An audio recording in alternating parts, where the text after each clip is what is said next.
notifique al titular del dispositivo para que esta grabación o este video pueda ingresar al desarrollo del juicio, pero ya no como un acto preparatorio, sino como un acto propio de la acusación, pidiendo una pericia, donde la contraparte va a poder incluso agregar u observar los puntos de pericia, si es que se pretende extraer efectivamente el contenido de este dispositivo. Entonces vean, doctores, que en estos casos no se requiere un acto preparatorio, ¿no? Ahora, ¿qué ocurre si el día de hoy, 15 de julio, en informaciones de planta baja del Tribunal Departamental de Justicia, ha ocurrido una riña donde se han generado términos que han ofendido el honor? Estamos hablando de difamación, calumnia, injuria o algún acto que haya generado detrimento, y que en ese lugar donde se han generado estas discusiones no hay una cámara, ¿no? Y haya presenciado el funcionario policial de seguridad del Tribunal Departamental, quien incluso ha intervenido para separar a estas dos personas que estaban vociferando términos ofensivos. En ese caso, ¿será posible activar un acto preparatorio para pedirle un informe al policía respecto a lo acontecido en horas de la mañana en la planta baja del Tribunal Departamental de Justicia, donde se ha señalado que esta persona X ha generado actos difamatorios en contra de la víctima?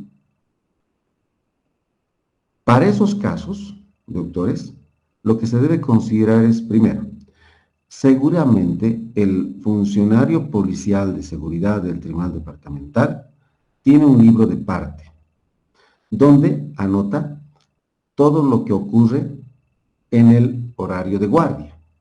Puede ser que haya una persona que haya pretendido ingresar sin autorización al tribunal, ¿no? Pero este disturbio no lo registró.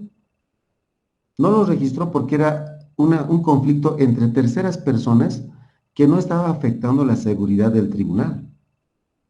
O de pronto sí solamente registró, hubo un disturbio, pero con personas sin identificación. Entonces lo que se hace en estos casos es que por lo general piden que informe el policía sobre lo acontecido en horas de la mañana. Esa información no está registrada en una entidad. Podrá haber sido registrada de forma genérica, pero no va a ser útil para el conocimiento del desarrollo del proceso.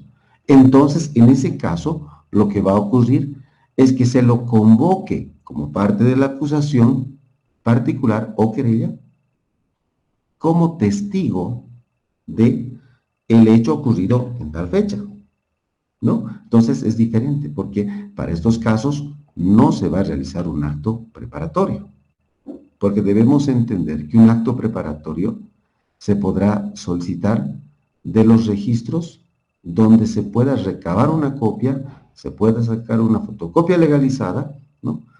Pero no de actos que atañen concretamente a una declaración o a un acto investigativo propio de la policía, ¿no?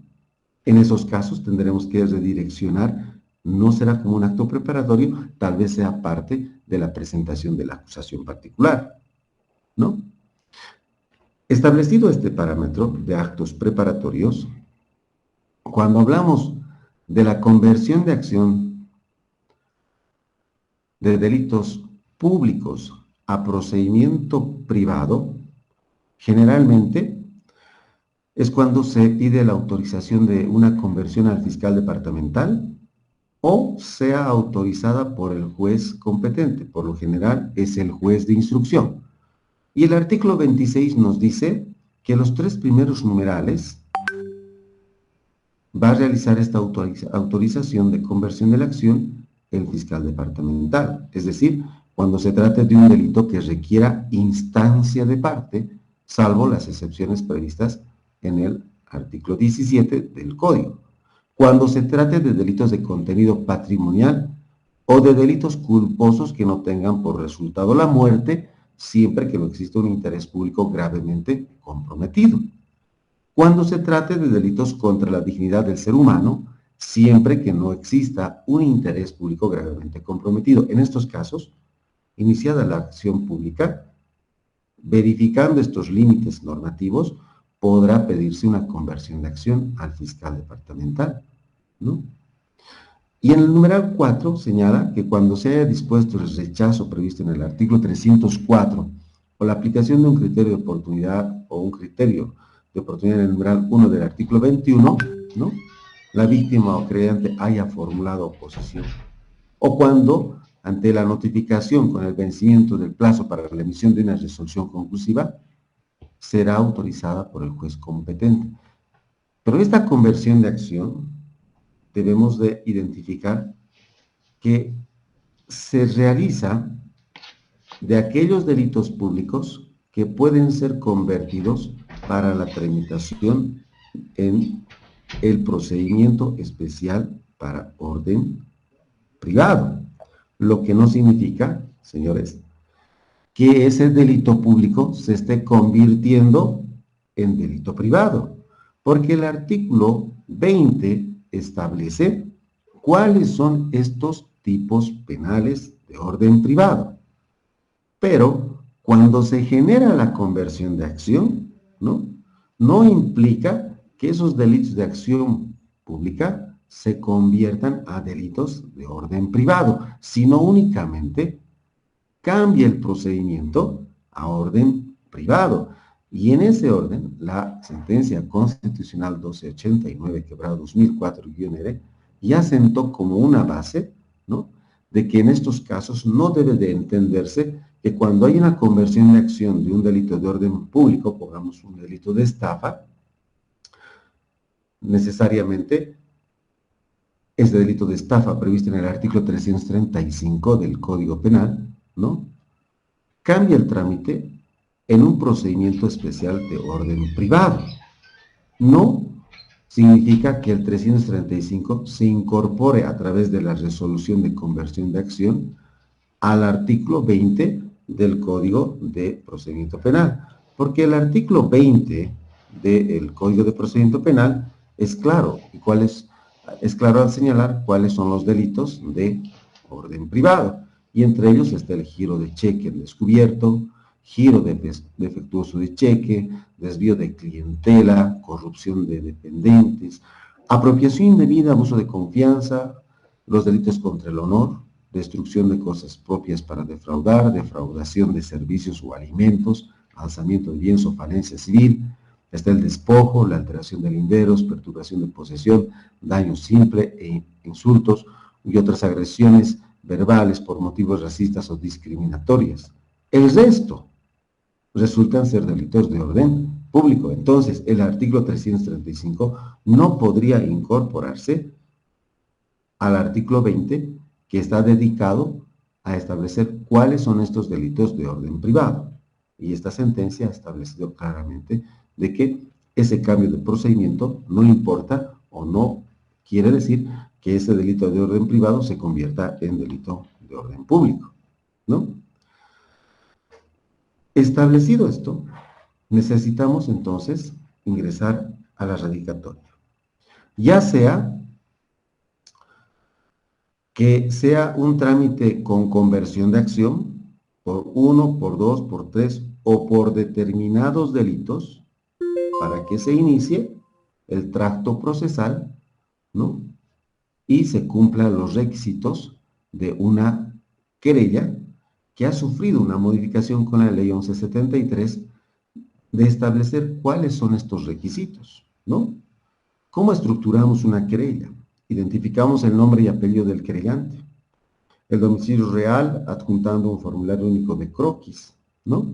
Se ha incorporado con la ley 1173 el deber de señalar un buzón de notificaciones de ciudadanía digital del abogado y del querellante, si lo tuviera. En caso de personas jurídicas, la razón social, el domicilio y el nombre de su representante legal. La relación circunstanciada del hecho, sus antecedentes o consecuencias conocidas y, si fuera posible, la indicación de los presuntos autores o partícipes, víctimas, damnificados y testigos. Además de detallar la prueba, ¿no?, o los elementos de prueba, o indicar dónde se encuentran estas pruebas. Lo que se debe hacer entonces, a partir de la presentación de una querella que tiene el mismo significado de una acusación particular, debe cumplirse requisitos, ¿no? Cuando hablamos de lo más importante, que es la relación circunstancial del hecho, sus antecedentes o consecuencias conocidas, debemos de precisar, ¿no?, el lugar, la fecha, la hora, quiénes, cómo adecúan su conducta a un delito o determinados delitos, con qué pruebas se va a determinar, respaldar esa hipótesis fáctica, sea documental, pericial o testifical, ¿no? Pero previamente deberá estar debidamente identificado, ¿no? Deberá señalarse el domicilio donde pueda ser habido el imputado, ¿no? Y el artículo 341, cuando nos habla de la acusación, también nos indica cuáles son los requisitos de una acusación particular, ¿no? Y nuevamente, a manera de repaso, es la de identificar al imputado, a la víctima, el domicilio procesal y real, también acompañando un croquis de la ubicación, ¿no? La relación precisa y circunstanciada del hecho, qué, cómo, cuándo, de qué manera y cómo es que adecúan esa conducta, ¿no?